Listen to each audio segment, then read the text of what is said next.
Welcome back, everybody, to another episode of Paranormal, the new normal. Once again, I am back trying to make the world seem more normal. Does it ever happen? We're kidding ourselves at this point if I keep asking this every fucking episode, but it doesn't happen. Tonight, may happen, who knows? I say that all the time, and then we go down some wormhole and it doesn't happen. It just, But anyway, as always, I bring a guest with me on this perilous journey. And my guest tonight, I am very happy to have.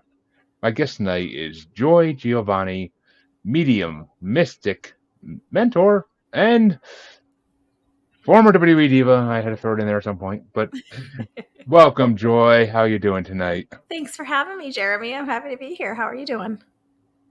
It's been a fun night, kids and all that, but I get to podcast now, so my night just got immensely better.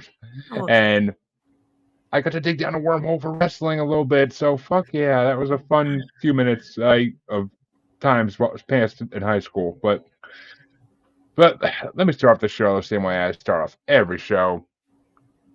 What got you into the paranormal? What brought you down this path? And I'm actually more curious to hear your answer than most, because to go from WWE diva model and all that to being medium mystic, like that's a path I haven't seen before, and I'm dying to hear it. Well, thanks. I don't think it's totally dissimilar to anyone else's path, where I think it's only in retrospect that we can really realize the breadcrumbs or the pieces of us that make up who we are. So I feel like it seemed like a sharp turn of events for me in my life when I started having, I don't know, kind of paranormal experiences. I don't really use the word paranormal in my work just because it has a different connotation, but experiences with the unseen world, we'll say it that way. But then looking back, there are so many times when I was a kid where I was, seeing swirling colors around people who are giving talks, for example, or just very aware of a connection with something I couldn't see. I used to, like, when I was a little kid, I was on my own a lot, and I would play and I would say, okay, I know you guys are here, so I wish you could just answer back to me and talk to me, which I now realize is a really strange thing to be feeling as a kid, not alone. But it wasn't something that I held on to in a really, I don't know, kind of conscious way. So when I was an adult, I did a little bit of college, had kids young, and I wanted to do a job that I felt like would, I don't know, be beneficial, but that I could also control my schedule. And nothing was really sticking. And I ended up getting really interested in homeopathic medicine, like holistic medicine, back, oh my gosh, my youngest kiddo is 23 now, so it was probably about that long ago. And it was really through that process that I came to eventually understanding energy work, and all the pieces kind of came back together for me. The acting career is really more of like an offshoot branch of my tree that was something I always wanted to do, but kind of didn't make sense. And now with mediumship, that's kind of looped back around too, because there are aspects of it all woven through. So I guess it's like anyone who's got a small business or a craft or an art of some kind. It's like it ends up being just this, there's no like linear trajectory for me, but it all feels like me. Does that make sense? I know it's an existential way to say it, probably. Oh, it honestly makes 100. Well, as a podcaster, it makes 100% sense, because this is a journey I never saw myself going down either. 2-3 years ago, and now it's just one of those things that my life wouldn't be the same without it. So it's like, and everything comes back to podcasting always. Like, yeah, it got me the freaking real job I have, because I got a job in sales, because they said, you're a podcaster, you sell yourself every day of the week, you know how to sell things. I've heard you on interviews, and it really does sound like you're bringing the most authentic, curious part of yourself. So I'm glad you get what I'm saying, that it just feels like the most authentic part of you. So I like that for you. It is, because I get to talk about the things I can't just go to someone at my real job and talk about. I get to talk about things that I didn't even know existed. I get to talk about I get to find out. I learn something new on every podcast I do. It's just the greatest thing. It's a great thing. I mean, I want to learn shit. So, and this is actually interesting stuff to learn, unlike other stuff I can learn out there that's not Yeah, I can learn other languages and stuff too, but I don't really want to. Well, it's funny So the way you say it too, of like, I never, like, this is things I can't really talk to, the general population about. When I first started with my first mentor, who I'm happy to tell you that story, it kind of accidentally, serendipitously, I guess, came together. I don't really believe in chance. Um, and when I would talk to her and hear the way she talked about all of this non physical stuff, I used to think in the back of my mind, like, yeah, I'm never going to be one of these people that just like talks like this in the open all the time, like a crazy person. And now I'm like, oh, I'm the crazy lady. Like that's all the time. well, I mean, more and more people are awakening in the spiritual realm, so Yeah. it's becoming the new normal, hence the name for my show. Like, yeah, Yeah. I think you're on track with that. I really do. the fact the name of the show literally came from the fact that I was listening to so many other paranormal podcasts, Yeah. and one of them is just regular people calling in with their experiences, and there were so many different voices calling in over the seasons. That's just like this is becoming and like I see a Facebook community building around that podcast too for the last decade almost, and it's just like what I'm like I never seen this before. So when I wanted to start a paranormal podcast, that's the only name that's the first name popped in my head. And I was like, you know what, fuck it. I asked a couple other podcasters like, what do you think? And they're like, is it taken? I'm like, nope. They're like, use it. I'm like, Yeah. okay, we're done. Well, We and figured it out in like it five is pretty seconds. amazing to your point of we don't really think about it, right? But we talk about the language of energy and intuition in our common vernacular so much. Like we'll say, oh, that really breaks my heart. Well, you're not physically breaking your heart. You're talking about your energy. Or we'll say, oh, wow, there was such good energy on that call today. Like I'm really feeling inspired. Like that's all energy. It's just for some reason culturally we have it separated, even though we talk about it all the time. Well, I mean, it's separated culturally because of just the simple fact that I mean, people hushed and hushed this stuff for so many hundreds of years. They persecuted this stuff for hundreds of For sure. years. What so many people burned because they were witches, but or just weird. So many women, especially, just killed because they didn't fit into society quite the way that everybody else wanted them to because they were innovators. And I mean, it's just that's why it is the way it is today because all these things became just sayings, just words we use because you know we didn't know why anymore. We kind of lost that aspect of our culture. And it took a lot of people in the last 20 years spiritually awakening and making this a regular business, making psychics not be a little shop on Main Street that your parents tell you not to go waste money in. Like it took all this to where there's actually conventions for paranormal people now that aren't just alien conventions. I mean, they're more than that now. Yeah. Now they're for everybody. Well, there's so many sub sects too, right? So many different, there's something for everyone, I guess, is a good way to think of it. And it is like, Yeah. there's gateways. A lot of times energy work is a big gateway into all of this too. On this show, we use Bigfoot erotica as an example of that because there's a segment for Okay. everybody. Yeah, that's it. That's an interesting one.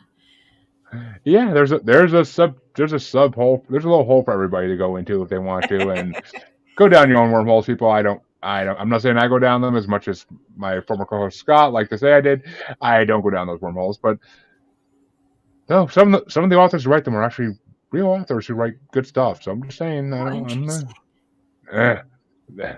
Yeah, actually, that was the weirdest Amazon search I ever went on in my freaking life, and I'm so happy I did because I heard it on a podcast, and I was like, that can't exist. I'm like, holy fuck, it exists. But Oh, that's so funny. eh, that's as far as I can get into the weird thing. And I will say, reading that you grew up in Boston is kind of funny because I do live in Massachusetts. So What part? Gardner, I don't even know where that is. Where is where is that? Is that Western you Mass? it's north central, I guess is the best description. Okay. You take Route 2 out of Cambridge and just ride it Okay. west. How far? Really far? Eh, An hour from far? from Boston, about 45 to an hour, depending on traffic. Okay. Yeah, that's I've probably But been yeah, there, but I don't remember. maybe. I mean, I don't know a reason anybody would come out here unless they were.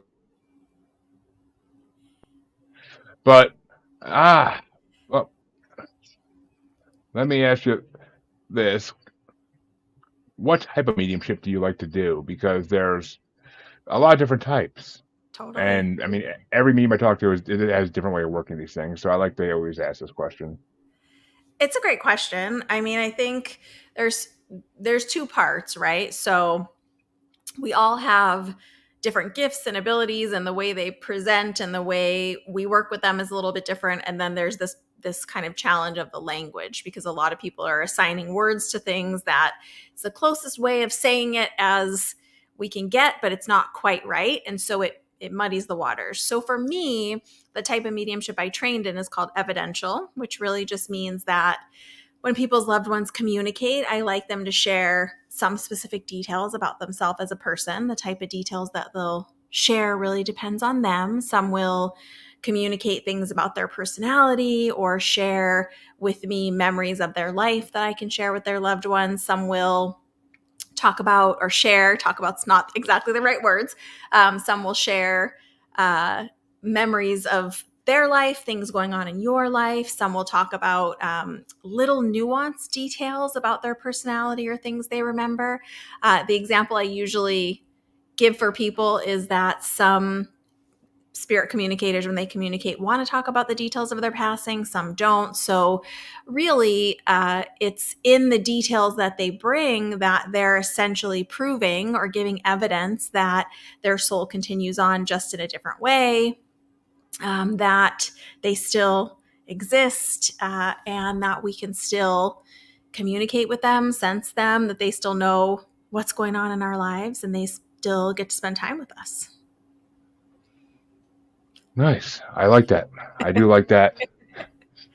But you're right. There's lots of different Oh, kinds. there is. I mean, I don't know. Pet medium somehow always get me like as the ones I can not stop asking questions of. It's I can like communicate with pets if they come and oh, communicate with me.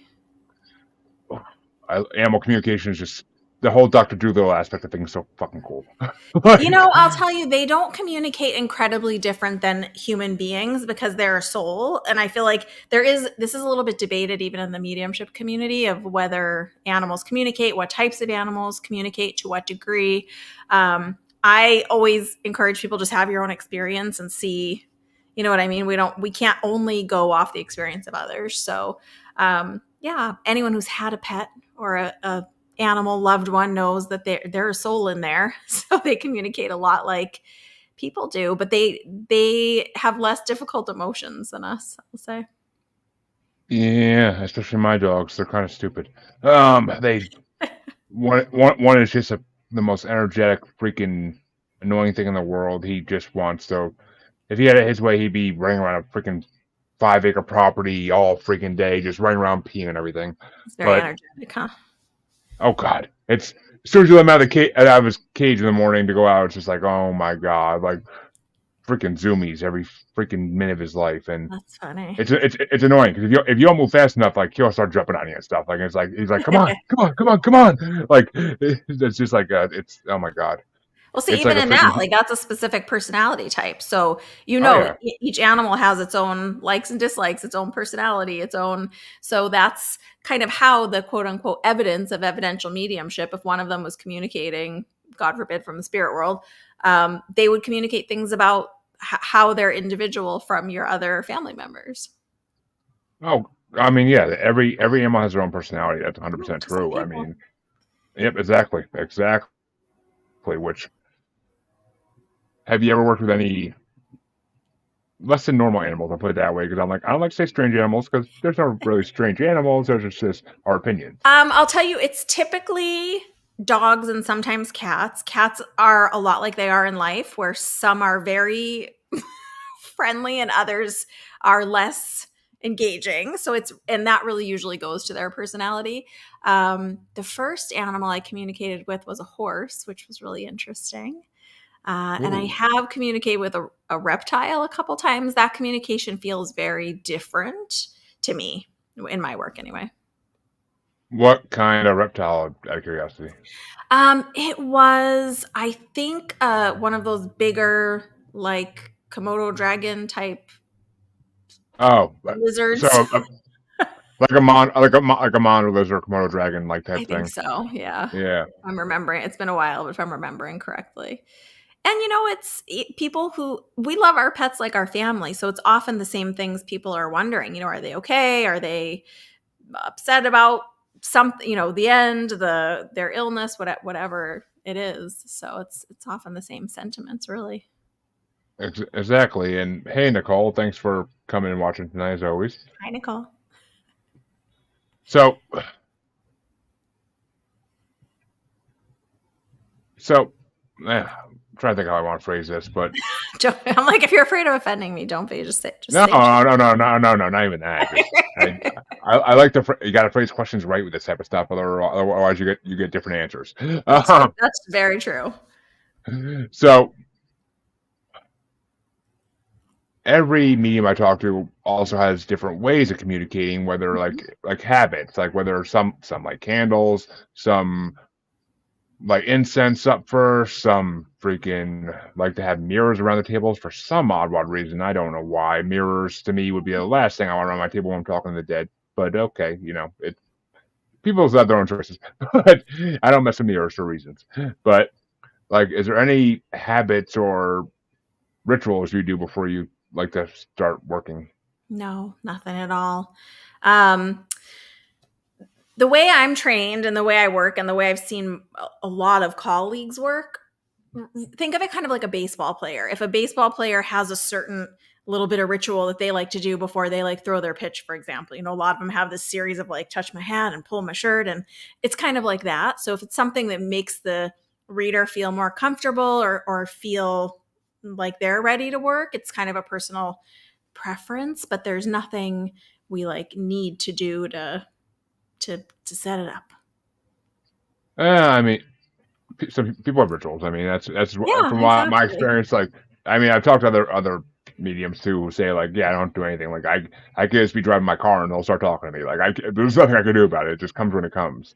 It's But not quite like that for me either. I have, I guess maybe it's just energetic boundaries or the way I work, but the, for example, if I have sessions later today, which is kind of late in our day, so it's not the case, but typically, like, say we're recording this in the morning and I have sessions later in the day, the spirit people that are going to work with me don't come in ahead and blend with my energy and try to give me details, because once I'm in that space, whether it's digital or in a physical room with their loved one who's here to hear from them, the energy all changes and it shifts. So perhaps if they came again with the same information, I might be thinking, oh, I'm remembering this from earlier. My mind's creating this information.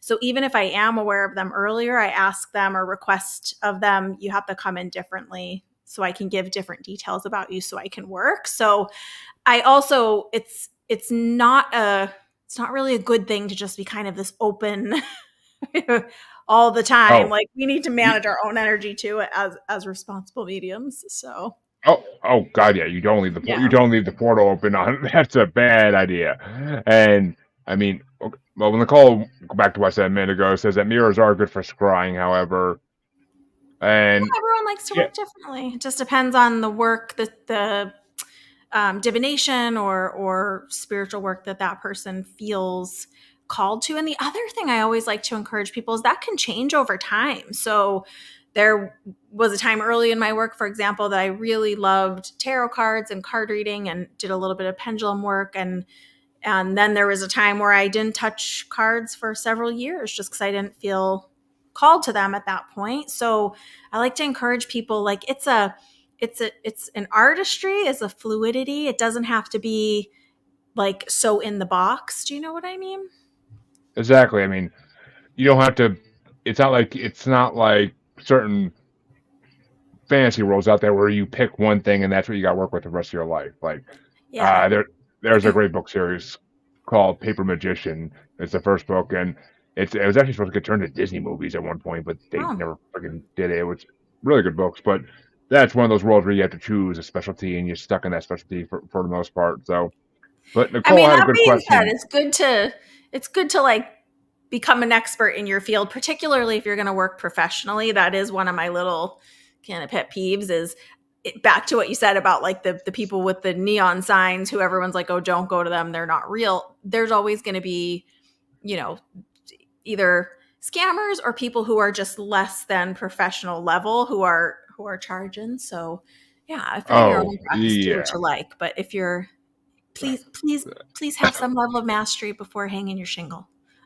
yeah. That's we actually had a scammer like that on our network for a while, Oh for a little wow. bit there, and they would like start like they would like start commenting on our shows live, and then like they would start messaging everybody watching or commenting on our show, like and trying to Oh get them yeah, to. that's a But thing. like I had to block, like we had to block them. Like as soon as they come on now, we just like block them and delete their comments, and it's Yeah. just it hasn't been a while with me, thank God. But And for Nicole had a good everyone in the community too, like that's like a huge red flag. Legitimate spirit workers, divination practitioners will not reach out to you or say like, "Oh, I have a." I had one lady email me privately and was like, someone was pretending to be me to her and said, "I have an urgent message of danger about one of your kids. You need to book a reading." And I was like, a real reader will never, ever do that. So don't get scammed out there. It's a there's wild seriously. world. I'm friends with a lot of different mediums on Facebook and whatnot. And Yeah. one of them I know will actually post like, "This is something I read. I'm gonna put out the details of it, and I'm not looking to." She's like, "I'm not looking to book a session with you. I'm just letting you know." And like she'll leave the full thing. I keep waiting for the day it's me, but it never happens. But Nicole actually had a good question. Oh, what was it? What what gifts did you notice first? Hers was clairaudience. Oh, that's cool.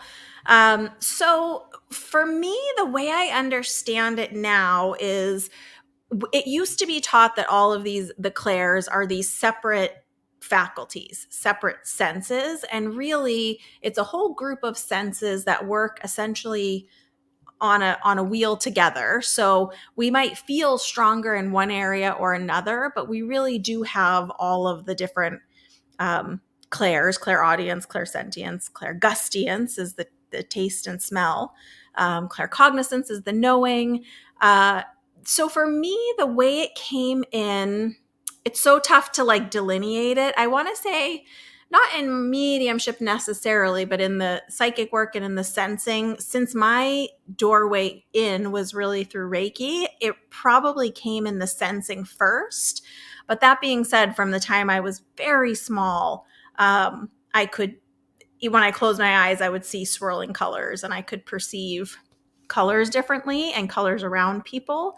And I have memories of being under 2 years old and talking to spirit people or being aware of people that I was very aware of. So I don't have a clear memory of like what other people felt about it, but so it's hard for me to separate what was happening. And the other thing is, if you're having clairaudience, like if you're hearing a subjective, like an internal voice that's from someone disincarnate, for example, you're also sensing them at the same time, even if your conscious mind is not breaking it down into those steps. So there's a good chance you have a lot more going on than you think. Oh well, Nicole says, and like she's like, I have all the clairs now, Oh, awesome. and apparently she can see the energy waves too, and her new thing is she likes remote view, That can be which really fun. And it's a different remote viewing is a little bit more of a structured. I mean, I guess depending the way you do it, there's different schools of thought with remote viewing. Some of them go through a checklist of points that they're kind of tuning into, but that's remote viewing is a really fun practice too. Oh, I'm glad you're playing with the energy. Well done. yeah, it's it's interesting because Claire Gustine, I never knew that was a. I never. I my first guest on my show ever was actually a Claire Gustine because she would get smells about people and she would know immediately like something's going on with them. And I never knew there was a term for it. Like I never heard that term before. See, like Yeah. I said, I learned something new every episode. I said it before. Like it's There's so much. So that's the good news is we never have to be done learning in this work because there's always more. But yeah, I mean, anyone, even if someone is like, I don't understand what the heck that is, how could I possibly do that? Essentially, it's like if I tell you, not you, but like anyone listening or watching, if you think of the smell of your favorite meal, if you were to walk into a kitchen and someone's making like one of your favorite foods, if you can remember the smell of it, it's kind of like that. Where it's not like you're necessarily going to smell it like someone standing next to you with a plate of spaghetti wafting it in your face, but it's that memory of the smell of garlic, for example, is a sort of how it works. The language is never quite right, but we do our best. Yeah, I mean, exactly. I mean, I can remember a lot of different. I was a fat kid. I can remember smells of cooking when I was a kid. Is one of the things that sticks out in my memory more than anything. Like, Oh, I'm God. such a fan of food too. We could talk about that forever, I'm sure. But what's Oh so God. funny, okay, you'll like this, is from the beginning with mediumship. And the other thing is mediumship kind of, because it's an art form, it grows and changes, and it's not stagnant. It's living and moving itself within us. But from the beginning of my work, there'd be different, like grandmas, for example. I'm thinking of one in particular in a group reading. So it was like a group of maybe like 25 or 30 people. And it was this one grandma communicating. My sitters were this little family group of 3 or 4, and she was talking with or communicating with her daughters that were there. They were adults, about those Stelladoro S cookies. Do you know what those are? It's a very East Yep. Coast thing. People out here Yep. don't know what it is, but it's these anisette kind of like S cookies that you dip. They're a little bit crunchy. And they were just like so shocked. But I've had people bring like strange, I guess strange is not the right word, but interesting or unique food references to me, which that's sort of how our mediumship is individualized to each of us, because it's our own. If someone didn't know what that cookie was, they'd probably give them something else that was, you know what I mean? They're within their own reference, but it's how it's so unique to each person. Yeah. Well, I mean, we all leave our own traits on this world, whether we want to Totally. or not. Yeah. Like, Our own collection of qualities and characteristics, right? exactly. Exactly. And The awesome thing is we continue, like we keep that when we transition over to the other side. It's why it's part of the like evidence part of evidential mediumship. It's that they're part of them, the way they communicate, the like quote unquote messages are all laced in there. It's them expressing, I still have my sense of humor. I still remember that dance that we shared on that cruise. I still watch you baking those cookies, like whatever it is. So it's part of what I love. So I'm very passionate about this work. It's part of what I love about getting to do this work. yeah, I mean, I trust me. I would love to actually awaken my abilities. I believe I've been told and I believe I'm an empath, but it's yet to truly reveal itself in any major way. So working on it. Everybody's But empathic. I there's no way that you probably just aren't putting the language together, because I'm sure that you, even I'm trying to think back of the episodes of yours that I've listened to for like any references, but um it's kind of like, did you ever just like get a sense that, I know you've got kids that, for example, like, you're watching TV, they've already settled down to bed, but you just kind of get this sense of like, I think one of them's up and stirring around, and you go look and they are. It's, you're sensing the energy of them. It doesn't necessarily mean you know all the details of it, but it's just a light sensing of something, their emotion, their energy. It can be with any other person, really. okay, actually, if you put it that way, I mean, I've had those moments like that. Yeah.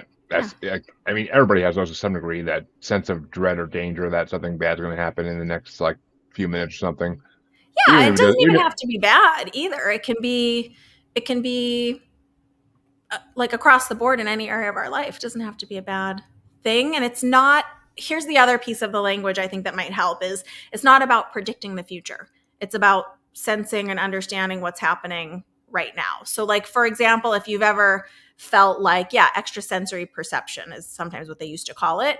It's like if you've ever been having a conversation with someone and the words that they're saying, you're like, I know this person is saying that they're fine, but I don't feel like, if you're married, you definitely know what this is. I don't feel like this person's fine, yep, but I know they're saying that they're fine, but I feel like something's a little different. That's being an empath. That's what it is. yeah, and you're 100% right about Yeah, that's what I mean. It's that. just the languaging is confusing. It's not, it's all over the place, the language of it. So that's the problem, I think. Well, Actually, you kind of gave me a good segue into the next question I wanted to ask. Awesome.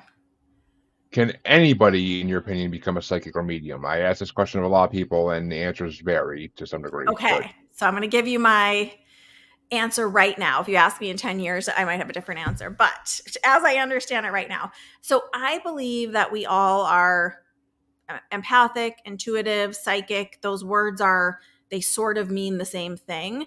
I think where we get confused is that we think it's about predicting the future. It's not. Once in a while, we might perceive a possibility or a potential and it comes to pass. Well, we're making our free will choice in that direction. It's not pre-decided for us like we're predicting the lottery numbers, for example, necessarily. So I think everyone has, unfortunately, yeah, I have a funny story about that too. But so everyone's having these additional sensory experiences. Some people, in a strong degree or a high degree, some people are less aware of it, but it has more to do with training our awareness than it being built in. It's a built-in feature of us as humans. Now, mediumship essentially is a similar but slightly different answer. So the way that they say it in the work is mediums are born, not made. So even the best teacher couldn't make someone a medium if they're not a medium. However, I believe one has the ability to communicate with their own loved ones on the other side. It's just that communication might be different than the movies say it is, or than we want it to be. It's not them standing next to you talking in your ear. It doesn't work like that. And two, even if someone doesn't feel like they're a medium today in this moment, it doesn't mean that those qualities are not in the makeup of your soul and just haven't risen to the surface yet. So there's also always that potential that it could be kind of a latent thing in someone. I always like to use the example of Michael Jordan. Now, he undoubtedly had some given gifts that he was just born with. But if you know anything about this amazing athletic man, he put so much time and dedication and passion into practicing and honing his skills to be at that level. Had he just messed around, I mean, the story of him is he didn't even make the basketball team at one point in his young life. So this is my downtown ambient noises. Welcome to my living room. But so it's sort of like that. Everyone has the ability to sense and kind of play in their own backyard type thing. But if someone is wanting to train their abilities to be more discerning, that's a different thing. Does that make sense? It's a long-winded answer. I'm kind of long-winded. So no, it completely makes sense. Completely. And it's not so cut and dry, I think, just like most things. oh yeah, I mean, as it shouldn't be. I mean, not everybody should have the ability to be. I don't want everybody in this world being psychic and know what people are thinking, because there's some people who would use that for less than noble purposes. Put it Well, that it way. doesn't mean But, you always know what someone's thinking. It's not mind reading. That's not the same thing. well, I mean, it's not. I mean, that's telepathy. That's a whole different thing. That's a Professor Xavier type thing.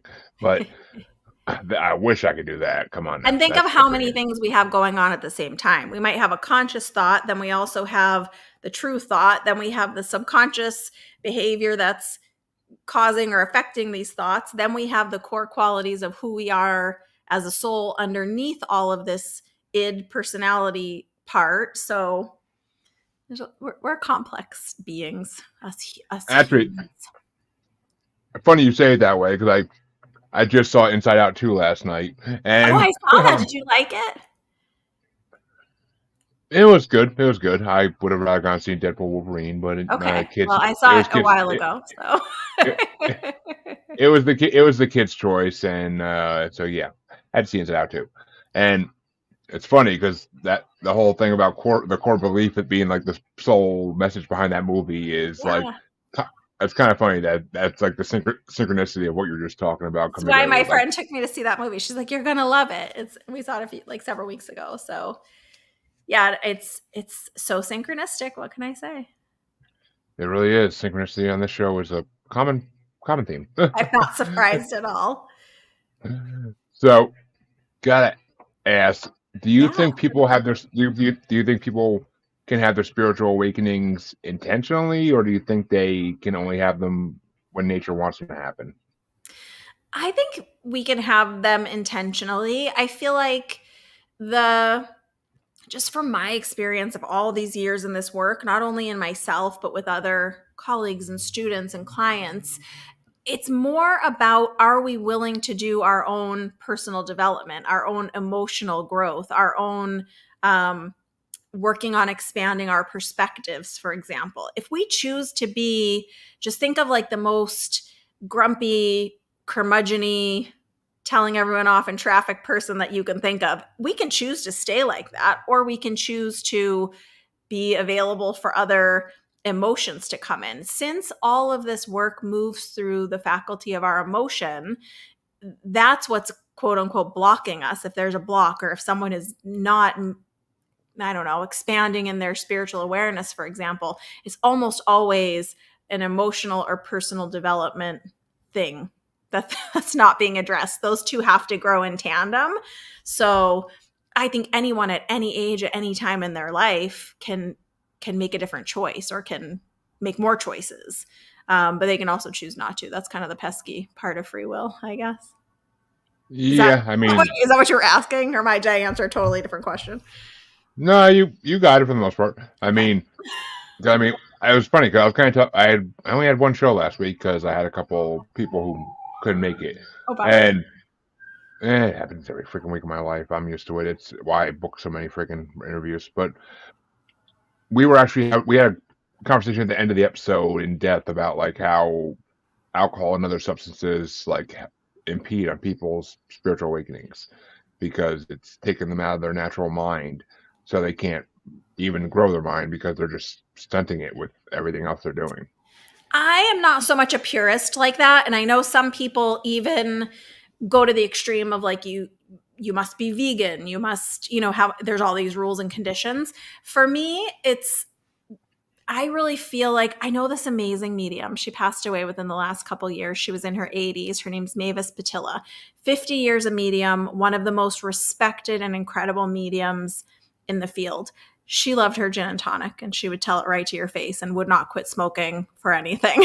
So I think it's the intention. I think, is someone doing it to check out and to not deal with their emotions? Then yeah, certainly it's gonna cloud everything. But is it within a healthy limit for that person, whatever it is? Then I think that's a different thing. Do you know what I mean? It's that rule of moderation, I guess.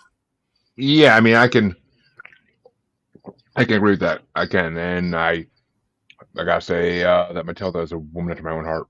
But Yeah, she's pretty awesome. She's an amazing soul. But the other thing is, I feel like, kind of back to what we were saying earlier, different things for different stages of our life, right? We're not the same version of us all the way through. So there might be a period of time where someone needs to really cut out a lot of things in their life, and then there might be a different time where, yeah, some of those things are they can add in, depending on, it's, based on the individual. of course, Yeah, every human leads a different path. I mean, not the same formula doesn't work for everybody. That's just the way exactly. life Yeah, is. totally. But I Thank think God. that's the thing, is we're so conditioned right now in our society and culture that, like, we want it boiled down to the quickest fix, under 3 minutes, under 4 steps. Do you know what I mean? And like, it better work. And it's like, well, there's not a like one size fits all quick fix for a lot of this stuff. No, It's a relationship with our senses. It's not a light switch that someone's going to turn on and off and suddenly, okay, you're spiritually awakened. It's a relationship building, not a light switch. exactly. I mean, I agree. It's not. So, I wish. I okay. try. I mean, believe me, I sat there for many, many times when I was new in my work with like the crystals on my head, and I read so many books and watched so many videos and tried so many things, and I was like, oh, that's all not at all the way it works. So, if there was a shortcut, I would have found it. Yeah, I mean, exactly. There is no real shortcuts to it. I mean, there's no witch doctor on a high mountain somewhere that's going to give you some crystal that you do everything. Like, it's just not. That's That's not why we're fiction. here either. You know what I mean? We're here for the processing of it all, I think. Well, actually, okay. That kind of. I wasn't going to go down this wormhole, but it just kind of made me want to go down it. So, what are your opinions on reincarnation? Okay, that's a great question. Sorry, my eyes are so watery. I'm in San Diego and it's been unseasonably humid and a little bit drizzly. So we got all the pollens happening. Uh, I believe in reincarnation. I believe that it is up to the individual soul. I also think we have the ability to like one, two, skip a few if we want. Um, so yeah, I think it's a real thing. It's a little bit of the work I do, but I do it really mostly with my advanced students, more of like that Akashic record work, past life experiences, all of that. That's I don't know that it's for everybody. I don't know that everybody needs it or would even be interested in it. Do you know what I mean? And I feel like again, it's what's the intention? Is it to grow and understand ourselves and want to understand our, different things about us or our history, for example, or is it because someone told you, oh yeah, you got to fix something in your past life and then this life will be magically fixed. You don't have to do any hard work on yourself. So, but yeah, I think it's a valid thing. What's your opinion after all these hundreds of interviews with uh, interesting weirdos? uh, Good way to put it, actually.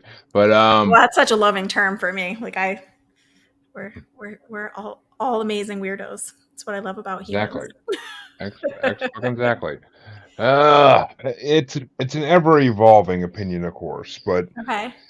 at this current state and time, I believe that we go to a big DMV in the sky, kind of, or in Okay. space. And to me, that's where we basically take our ticket and wait for when we're supposed to reincarnate again. I debate whether we have choice over that or not. Part of me thinks we kind of don't, because I just sometimes I think a lot of us wouldn't choose the lives we choose if we could. Like I think a lot of us, I think we get a preview of it before we come down. And I think if we actually had a choice, it wouldn't. No, we wouldn't be picking the lot. A lot of us wouldn't be picking the lives we leave. And sometimes, I mean, who would? There's so many times in history who would want to live through them voluntarily. So I mean, I think we're kind of forced. There's some, like you said before, it's there's free will, but there's no chance. Everything is somewhat fated, somewhat synchronistic, and feels like there's a big hand controlling it all, kind of. Oh, interesting. And whether it's ultra terrestrial, extraterrestrial, god of some kind, I mean, I don't know. Or if it's really just Odin, who the fuck knows? But I I sure as hell don't know, so I don't like to put names to anything. But I feel like there's something there. There's got to be something controlling it all, or it's just the way the universe was created or evolved. I mean, however the hell that happened, and it's just the universe controlling it all. Maybe the universe is a celestial being in its own right that can control things. Who the hell knows? I mean, manifestation's real, so maybe the universe has some powers. I mean, I don't really know. It's I mean, interesting too because I don't know that all of it is necessarily so mutually exclusive. I know people tend to get in these kind of camps of like I believe this or this or this and never the two shall meet. Do you know what I mean? And I don't know. I think a lot of theories can be true at the same time and I've asked and wondered about this quite a bit and I've even done experiments with friends of like I'm also a trance medium, which means I can I don't often talk about this publicly. I've done it publicly a little bit, but I did a 5-year program and I can essentially move my consciousness to somewhere else and channel um, beings other than myself. I'll say it that way. And I've learned a lot. I've asked a lot of questions and I've done experiments with other friends where I will go away and they will ask the questions and I don't know the questions ahead of time. And I often get the sense that the way we can conceptualize it and need it to be so compartmentalized, they kind of always indicate, well, sort of, but not quite. Like the way we want to conceptualize things feels like a very, very kindergarten version of like all the complexity that's actually going on at the same time. Do you know what I mean? the human brain is not equipped to handle the truth, and that's why we compartmentalize everything about the spiritual world because we need to. I think our heads would literally explode if we didn't. I mean, literally, when I was just given that my 5-minute explanation of what I think reincarnation is. Like I start getting like a little lightheaded. My vision starts to go low when I talk about that because it's like it's my brain trying to Such a wrap big around concept, right? it's my brain trying to wrap around the whole concept of it, and it's like the brain's just like not enough power equipped to handle this. Like it's just Now and imagine when we are on the other side and we don't have this physical body with a physical brain that our highest soul self is kind of live streaming partially through, and we have the totality of understanding. We can have all of our memories simultaneously at once. You're right. Like our human brain would explode from trying to have every memory we've ever had all at once. But yeah, once we're not in this physical experience, I think we get all of it at once. well, yeah, I mean that's why in every kind of every media pop culture, evolution for humans, eventually we don't need bodies because we just become a mind and we become and once that happens we once we get rid of the body our mind is limitless, we can do what we want to do. I think we have that now already on the spirit side. I think the reason we individualize like this is there's a quote, and I can't remember. I want to say this is from Deepak Chopra, but I'm not 100% sure. So please forgive me in the comments if I'm wrong. But it's essentially the goddess hides herself from herself to find herself again. So it's like we kind of individualize from this ocean of collective into these individual drops and think in our human capacity that we're totally separate from all that is. And then it's only so we can have these awakenings and conversations and have the full spectrum of human emotion. If we are on the other side, just in total consciousness, we don't need the challenging spectrum of human emotions. That's only over here. So when loved ones are on the other side, it's why they are not angry anymore. It's why they come to understanding about the not nice things they did when they were here, that kind of a thing. So I think we have that already on the other side. I think we come on purpose and separate ourselves on purpose for experience. It's just my nerdy my nerdy thoughts, but Yeah, I mean it's possible, it's highly possible, and I don't know, you would think we'd go into you would think if we reincarnate after that point we'd come back a little bit smarter, but we never seem to. So I think we choose versions of our experience, and I don't think this is the only place we learn. I don't think this is the only school available to us. exactly, I mean I agree, I agree. I mean, we'll all Oh, find out one day. That's the truth. it will be forthcoming at one point. That's for damn Exactly. sure. Exactly. Ain't no rush to get to that point, but Yeah, exactly. so we I think we kind of hit this a little bit earlier. Like I think there was something mentioned about it, and I kind of wanted to come back to it because Yeah. we kind of talked about the good side of everything. Okay. Have you ever had anything not so good come through when you were working your spiritualness? I have a bit of a controversial perspective on this. So, it's just my own experience. I actually, before I studied mediumship and was like, okay, this is happening, I'm going to investigate this and see if this is okay. I didn't even allow television shows like Charmed, or like, I don't like scary movies anyway. I didn't allow anything like that in my show. Never in my house, never a mediumship show, never a Long Island, no button, none of it was allowed. And then when these things started happening, I kind of would always say I don't want to open doors I don't understand. But I had a lot of kind of fear programming, I think is probably how your audience will understand it, from having experience in like Catholic school and participating in Christian religion in a serious way for a long time. So I had these kind of very good and evil paradigm already implanted in here, so to speak, in an educational way. So once I started really understanding mediumship and experiencing it, I had a lot of questions and I had a lot of checks that I wanted to understand and make sure, like I said, I didn't want to open doors I didn't understand. And what I understand right now is that the bad and scary, like oogie boogies, they belong to this world and not to the other side. There's a channeler that I have followed for like forever. Their name is Esther Hicks, and she channels a consciousness known as Abraham. So she goes by Abraham Hicks on YouTube and all the places. And someone asked at one point, asked them, they do a lot of law of attraction work and abundance work and stuff like that. And they said, well, if our thoughts become things and enough humans are doing like bad actions or being terrible people essentially and thinking of these terrible creations, then it's going to be created in this world to some degree in some way. But I've never experienced it from the other side. Never. It's the craziest thing. I've experienced some strange things, but they feel very this world. And even in a trance state, when I've been over there, like way over there, it's only supportive and that loving end of the spectrum, which I know probably sounds a little kumbaya, but that's my experience.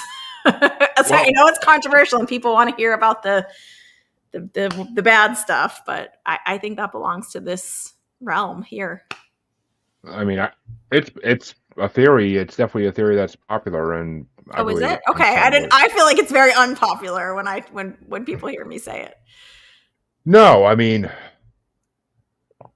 I don't think there's a bad place people go to either. I don't think there's I understand that experience very differently now too. So, which I'm not sure. I'm not sure I truly believe in like a hell either. But I'll tell you the way, I don't know if you've heard this before, but the way I understand the life experience and the way my guides, I guess my team has shown it to me over the years when I've asked about it, essentially it's not like a man with a book at the gate who's like, here's the list of things. It's an experience, and we experience and kind of go back through. It's not quite the right way to say it, but we re-experience and have to stand in every person's shoes that we ever have created any emotion to any degree in. So positive, negative. So if someone is a good person, like Mother Teresa, that's probably a really lovely experience to go back and feel all the love and compassion that she gave. But if you're a terrible person who hurt a lot of people and you have to go and stand in the shoes, the soul of every person that you've ever hurt, and time's not the same over there, as you know. That could take a really long time. So when I understood that, and I've heard other people say it, it just made the whole thing make so much more sense of like, oh, okay, that makes more sense to me anyway. It does. It makes sense. And Ginger Mason actually asked a question. Okay. Do you think there are different levels of spirit that evolve as we reincarnate? Yeah. Meaning like you could reincarnate as like a more ascended than human type being? I think that's what you mean. If I'm not understanding that correctly, correct me, and I'm happy to speak to whatever you like. And again, I think I've said this, but if I haven't, I want to make it super clear. I don't have all the answers. None of us has all the answers. So please don't think I know everything. And I'm always learning too. But I do believe that we can stay back as a spirit guide, for example. Like say I've had a human experience and we all attain wisdom, even if we just come. That's what she meant. Good. Thank you, Ginger. Even if we just come this one go round, we like have experiences. And think about if you've come back to this incarnation like 10 times, for example, you have so much like 10x compassion and experience. And I think it's even exponential more than that. So yeah, I think we can play different roles. I think we can participate in different ways. I think we can be a guide for someone. I think we can guide in lots of different ways too. I think for me, I believe angels are just like a different type of being entirely who don't incarnate on this plane, this earth plane. But I don't have proof of that. So that's why I like evidential mediumship. There's a bit of proof in there. And I do think we can have experience as other types of beings other than human beings. I think that's what you're asking. But I don't think there's necessarily... I don't know that there's like okay, you got to go through level 1, 2, and 3 before you can participate as like a Martian, for example. I'm just making that up. I do think there's other planetary things happening, but I don't know that it's like that. Do you know what I mean? Like, I don't know what the qualifications are for when you get to do which role. It's not. It's not like working your way through your belts and cry or anything. You don't have to Exactly. go That's a through. great way to You, say it. you don't have to go through a level to get to. I mean, And I think we can from choose my to come back as an animal too.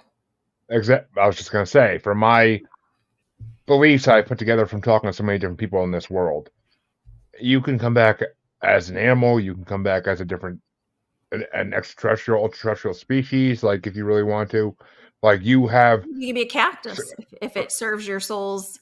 But kind of to Ginger's point, like I do believe that when we are the highest version of ourselves, the most wise and pure version of ourselves, I think we are the ones that sit with a council of guides that we have chosen for our incarnation. I think we map out not necessarily like the life plan in the way of like this is going to happen, then this is going to happen, but I believe we choose certain elements. I believe that we kind of make contracts or agreements with certain people that they're going to cross our path at a certain time. And then that's where our free will choice comes in. We can choose to go down that path. We can choose not to. We can choose to date that person or not date that person. But I think we're orchestrating a lot more of it than perhaps religious systems would like us to believe.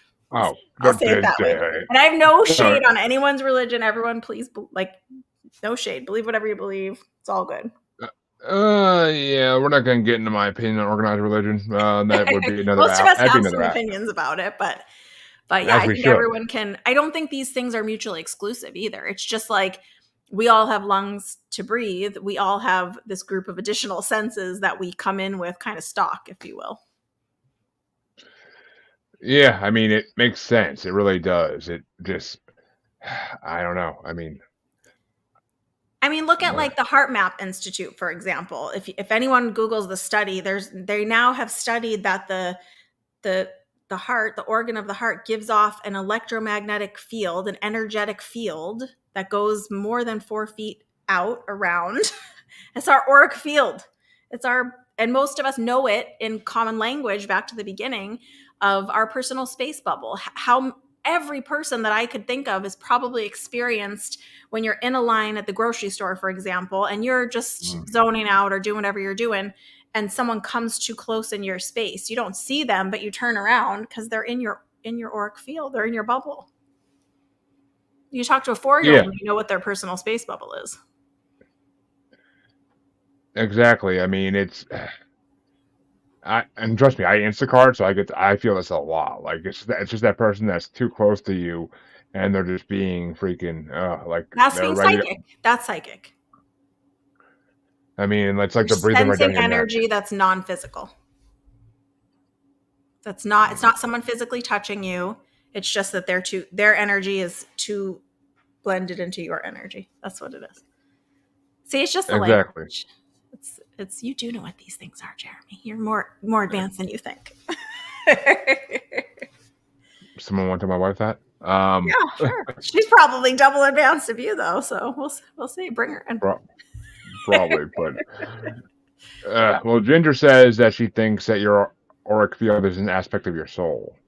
I agree. So, not to plug my own podcast, but I just did an episode about this not long ago called Your Aura 101. So I think we really need to be teaching about this because what I understand is kind of what Ginger said, that the auric field is essentially the emanation of your soul outside of your physical body. Because we're more than just this little personality and this little brain that's like a puppet being controlled. We have this soul through us. So I agree with Ginger that it's this emanation of our soul's energy. It has information in it. It goes out ahead of us to discern information, just like we were talking about the grocery line. It's aware of information that you're not consciously using your 5 senses to perceive a lot of the times. Exactly. I agree. Since since you kind of brought us up earlier that you can see auras, so I kind of want to ask about that. Like, is there a huge difference in people's auras? Like, is it like night versus day sometimes, or is it all kind of similarish? That's a good question. So when I was younger and on and off my whole life, I have been able to see some degree of some people's auric field with my physical eyes. Now, often we're perceiving them with what would some people would call our third eye. It's not necessarily only located in the region that people associate it with, but it's our perceiving. So I know that there's aura photography that is kind of taking a photo of the color right on top, for example. But I always kind of chuckle now that I understand it when people are like, what color is my aura? We all have all the colors all the time. It's just in varying degrees and varying layers depending on what we're looking at. So if I'm doing like a spiritual assessment, for example, and I'm looking at the core qualities of someone's soul, those are partially existent in colors, in a color wave. So certain colors mean certain things, and it will let me know if someone is more inclined to like own a business, for example, versus to be a caretaker, let's just say. Those are different qualities of a person. So, but there are other layers that I can kind of dip into a little bit. Again, the languaging is like, so I'm struggling. So I'm like, none of this language is exactly right. That I can blend into where I can understand it's not necessarily the core of who they are, but it's what's going on in their life right now. Because essentially, when we're reading, whether I'm reading psychically or I'm reading mediumistically, it's the energy of my soul blending with the energy of another soul. It's either a soul in a body, which is psychic, or a soul out of a body, which is mediumship. So it's in that blended soul area that I'm perceiving. And sometimes I'll see colors in my mind's eye. If someone's on a pretty light, neutral background, I sometimes will see them with my physical eyes, but it's understanding what the colors mean. There's like meanings for the certain colors. But yeah, we all have all the colors all the time, and it's moving. Again, it's not like a shirt that you came in wearing. It's these emotions and qualities. So it's all kind of like, I see it kind of like a lava lamp. They're always moving. They're always receding and changing. What were you going to say? Sorry. I was gonna say like a mood ring, like kind of like a mood ring is supposed to work. Kind of, but it's all the colors all the time. I'll just say it that way. In different, and then we have different layers to our auric field that represent different energetic layers, physical layers. Well, shit, folks. Dio was right. We're all the rainbow. Yeah, But we're all the rainbow. so our time is coming to an end. And you said you didn't want to plug your If I've let you ask me any of the things you wanted to either. So. Oh no! I did. Okay. I got trust me. I will told tangent you all night, Jeremy. So. I told you these are free form. It goes wherever the wormholes take us. That's what I love about your show. And you said you didn't want to plug your podcast earlier, but you know what? I'm going to have you talk about your podcast for a little bit before we go, just so people know what your podcast is about, so they can check it out. I would love that. It is a labor of love. It is one of my babies that's took me. It was a year for me to even agree to do it, just because I'm a bit of I wanted to do it right. It's called Spirit Speakeasy. You can find it wherever you listen to podcasts on all the platforms. And I also release a video version on my website in the blog section, joyfulmedium.com. Essentially, the way I started it was to have a resource out there that was at least somewhat trustworthy, meaning I vet the people that I have. It's 2 parts. So I do every other week interview and every other week one-on-one chat with me, where I'm teaching kind of like I was saying, Aura 101. I teach experiences to experience working with an archangel, for example. I do once in a while ask a medium anything, where people send in questions and I answer them for a full episode. I've done readings on there. It's a little bit of everything. And the interviews, I always say, are the mediums, mystics, and spiritual luminaries of our time. And so I kind of get to ask questions from this little bit of in the field perspective. And for me, when I was first trying to learn, one of the frustrating things was there wasn't a lot of resources that weren't like the same varied versions of like 10 signs you might be a medium. You know what I mean? And they're like all the same. They're all from some, I don't know, cookie cutter place. So I wanted something that was asking deeper questions than that. And the way I kind of say it is, it's like, come behind the velvet ropes and be in the Spirit Speakeasy with me. So it's got a little bit of a 20s speakeasy vibe to it. I always love hearing people's stories and spirit stories, and so I love it a lot. It's been a lot of fun. We're I almost 2 guess years at this I point. gotta say, Spirit Speakeasy. I love that freaking name. That's amazing. Thank you. Thank you. I'm a big fan of alliteration. For those who know my other show, Me too. so yeah, it makes everything more fun to read. But and it's funny you mentioned Velvet Ropes because I mean I would be remiss to not talk a little bit at the end of this show because as I said in the beginning of the episode, folks, she is a former WWE diva, and Yeah. she happened to work with one of my top 5 wrestlers of all time. So I got to ask, what was Paul White, the Big Show, like behind the scenes? He is he's a really intelligent guy. He's, believe it or not, one of the best actors I've ever met in my life. And the way I got that job, which I only did for I think a little bit more than a year, right around a year with them, was I was an actor before that. I was a SAG actor, and they were wanting to bring in females who could play the role that females play for them and also work on the storylines. So we didn't necessarily have to do all of the physical parts to the same degree, even though I was learning. So I got to work with him so much. We were together all the time. He is such an incredible actor and like a bit of a prankster where he can like pretend he's crying and have actual tears when he's not crying. And he pulled the wool over my eyes so many times in that way. He's a good guy. He's a he used to give me such a hard time about I always had the biggest crush on The Rock, which is like, I mean, who doesn't or who didn't?